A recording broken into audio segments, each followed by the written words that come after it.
Hi Khadija, can you please tell me about your journey into accepting Islam?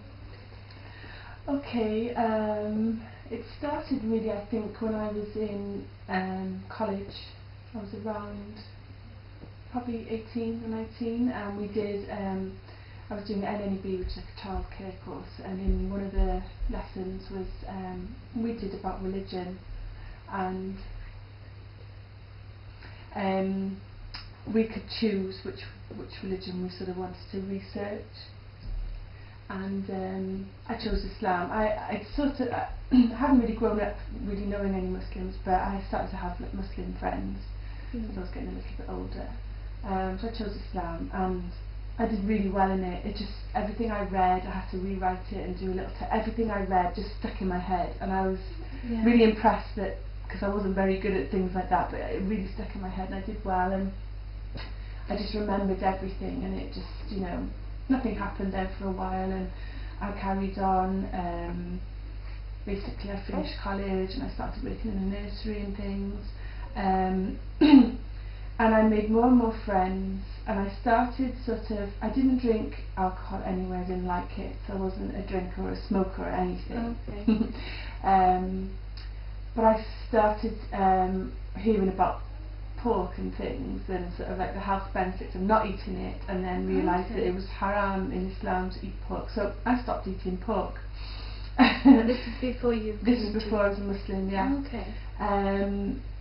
So that was just sort of little steps, I feel like, when I look back now, little steps I was sort of making. And then I got reintroduced to a friend who I'd known before. She was a Muslim, and we got talking, and I was given books by other friends, and I'd gone on holiday with a friend to Tunisia and went to a mosque there, and by the end of the holiday I couldn't wait to get home and become Muslim. It was something I just really wanted to do, and I had lots of friends around me who were, you know, helping me as well, and I can't even explain how and why. Everyone wants to know that reason why you did it. I can't really explain, obviously. Now looking back, it's just what it was meant to be. And I made a decision, like a date that I would take my shahada, which you have to declare that you believe in, you know, Allah is one God, and you're going to follow the Messenger Muhammad, peace be upon him. So you have to say that to become Muslim. How long ago was this? This was 17 years ago now. 17 years? Yeah, 1997. I was 24, and I sort of announced to my parents, my mum and dad, and people I worked for, and friends, that I was going to do it. And I think friends and that, we were all around Muslims, so it wasn't really, you know, anything shocking. But for my family, this was in 1997, so nobody really heard about becoming Muslim. You're either Muslim or you're not Muslim, sort of thing. It wasn't really well known that you would become Muslim. My family were just really, really supportive. They were, as long as I was happy,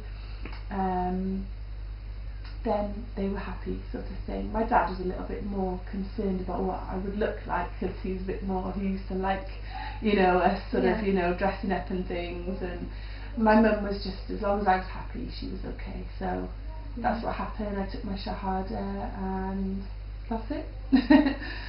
And you know, before you became a Muslim, the hijab, when you used to see women with the hijab and the niqab, what were your views? What did you think about them before? Again, because Islam wasn't very, it wasn't really in the public eye a lot. This is before, obviously, the 9/11 bombings and things. I think that when that happened, obviously Islam was thrown into the media, and obviously people then associated how, even though you don't really see people with the proper hijab and the men dressing properly doing these things, it's usually the sort of jeans and, you know, very looking like everybody else. So this was pre 9/11, and really sort of, I used to see women in hijab in maybe summertime and think, oh God, I could never do it, I couldn't wear a hijab in the summer, it looks too hot. So I didn't ever associate a hijab with anything bad, just that maybe it would be too hot for me.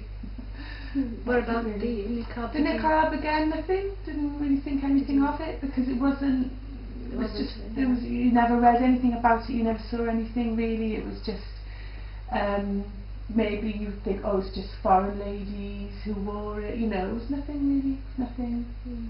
Do you think your views would have been different if you've converted later on? I wonder how I would look at Muslim women if I wasn't a Muslim now, or maybe not Muslim women, but Muslim men. I don't see, I hope that I would think just by what someone wears doesn't determine their thoughts or their actions. I hope I would think that, but I'm not 100%. Do you miss anything before you became Muslim, or do you have anything that you feel difficult in letting go of? No, nothing, absolutely nothing. The one thing maybe I would like to, I used to like riding a bike. I used to like going on bike rides, and when the kids go now, I do like, oh, I wish I could be there, you know, which I could do it. Yeah. I just don't sort of, obviously I always have a pushchair with me, so I don't get the opportunity to. So if I ever did, you know, I think I would get a bike and bike ride with the kids. Obviously you have, what I have seen, you have changed in your appearance. How would you describe your first experience when you did wear your hijab, and your very first time when you wore it and you walked out to the public? It was the day that I took my shahada. I put a hijab on and thought, oh my god, I looked really different. But I was just excited, I was really excited, so I put my hijab on with my friend, and I was meeting my family at the mosque. All my family and friends, they all put a scarf on to walk into the mosque. It was so funny. Yeah, it was really nice, and we went upstairs and everyone, you know, looked after us. And then I do remember driving home and somebody staring at me at the traffic lights, and I sort of looked and I felt really uncomfortable. When I mentioned it to a friend, they said, oh, when you're at the traffic lights, always look at the lights, so you're not focusing on people around you, you know, and so you don't see, if anyone's looking at you, you don't really see it, so it doesn't really affect you. So that, you know, my first couple of weeks was obviously, you do feel a bit self-conscious, but you know, I wouldn't have changed it for anything. No, yeah. That's good. And what about your parents? Had people around you, your friends, obviously said you were a bit more supportive. Yeah. But your parents, your mum, when you wore the hijab, you said a bit about your dad? Yeah, well, my parents were divorced. I lived with my mum, and my dad lived obviously somewhere else. So, coming home to the house, I would just take it off as I got in. So my mum always saw me as normal, I suppose, in the house, so it didn't really affect her. I remember I lived at home for about, I think, 2 years, and one of the neighbours' children, they were never rude or anything, but you could see they were like looking really like in shock because I had changed so differently. So she went to the neighbours and said, oh, you know, I think the children were a bit, you know, shocked. Why don't you have a word with them, you know, and explain like what's happened, and I think they did that, and everyone was fine. Everyone, just amazing. I couldn't. The people I worked for, I was nannying, and they were just amazing.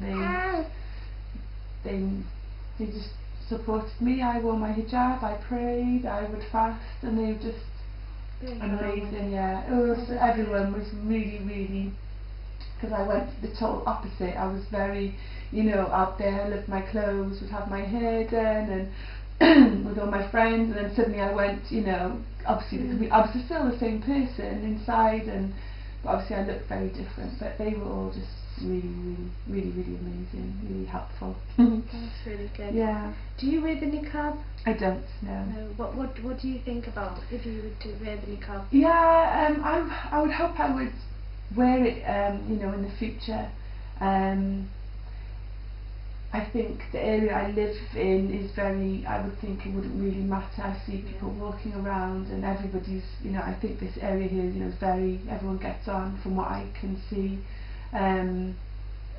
Muslims and non-Muslims, nobody really, you know, bothers anybody. So I know I have friends who, it's if they go out of the area, town can be a bit of a challenge, and it tends to be just sort of men who will say comments. I don't know if they don't like the fact that they can't see the face, so it makes them maybe feel a bit uncomfortable, or I don't know. What sort of comments? Well, they might, you know, call them names, you know, the usual names they call niqabi ladies, or why don't you go back home, you know, it's stupid. And this is in Cardiff then? Yeah, it can be. And one friend of mine was having repeated, like, you know, sort of abusive comments off a lady, and then she bumped into her in Asda, and the woman just carried on calling her names and being abusive, and the people in Asda were amazing, and they called the police, and it was caught on camera and everything, and the lady was given like a restraining order. She was well known apparently to them afterwards. So she wasn't able to go near, you know, in the vicinity of my friend and things like that. So they do experience these things, but then again we try and be careful about where we go. You know, rugby on a Saturday, we wouldn't turn to go to town. You know, just sort of careful where you go, really. And what are your present views on wearing a niqab in, you said about the public, general public, in a professional area? Okay, I mean, I used to work, as I said, at my NAB, and I was a nursery leader, and one of the girls there wore a niqab, and when the parents, if there were men parents coming, she would obviously put her niqab on, and that would just be at the beginning of the day and at the end of the day. As soon as the parents went, and you know, the children, we were all playing and things, she would obviously take it off, and everything, you know, the whole day was normal. So I think it worked well there. I have heard of a girl working in a till in Tesco's in Birmingham with a niqab on, mashallah. So I think it depends on the job, really, and it depends what the people want from you. I think it can be done. You know, I think it can be done if everybody works together. I think it can be done. I know there's been sort of schools and things where women have worn a niqab and they've thought that they should lift it to interact with the children and things, which I understand. I think if it's in a female environment, then, you know, they should be able to lift it, and then, you know, speak with the children. In Islam, obviously mixing, you know, with men and that is not right, so maybe it's not the right job for somebody, do you know what I mean? And then to force that on that situation would probably, wouldn't be right. But and what did you feel as your identity was before you came into Islam? Okay, I think I was just, you know, from a nice area. Are you raised from Cardiff? Yeah, I'm from Cardiff. Grown up here, and I don't think I had an identity really until I became Muslim. And it wasn't until I had gone to, I think it was Marks and Spencer's, and I was in the queue there. I noticed people looking at me, and this was obviously 16, 17 years ago. It wasn't as familiar to see, you know, a white person with, you know, the hijab on and things. And I remember standing in the queue for the first time I felt I had an identity, even though they were staring and not being, you know, friendly or whatever. I felt like I had an identity. I was a Muslim woman. But prior to that, I didn't really feel like I had one. So I think it was, you know, a real positive when I became Muslim. I sort of found something that I didn't have before. That was, you know, I feel was positive. Oh, that's good. That's the end of my questions. Oh, Thank you so much. It was really good. Thank you so much. Made me think again. No problem. Yeah. I think it was quiet. I was thinking, oh my god, is she gonna...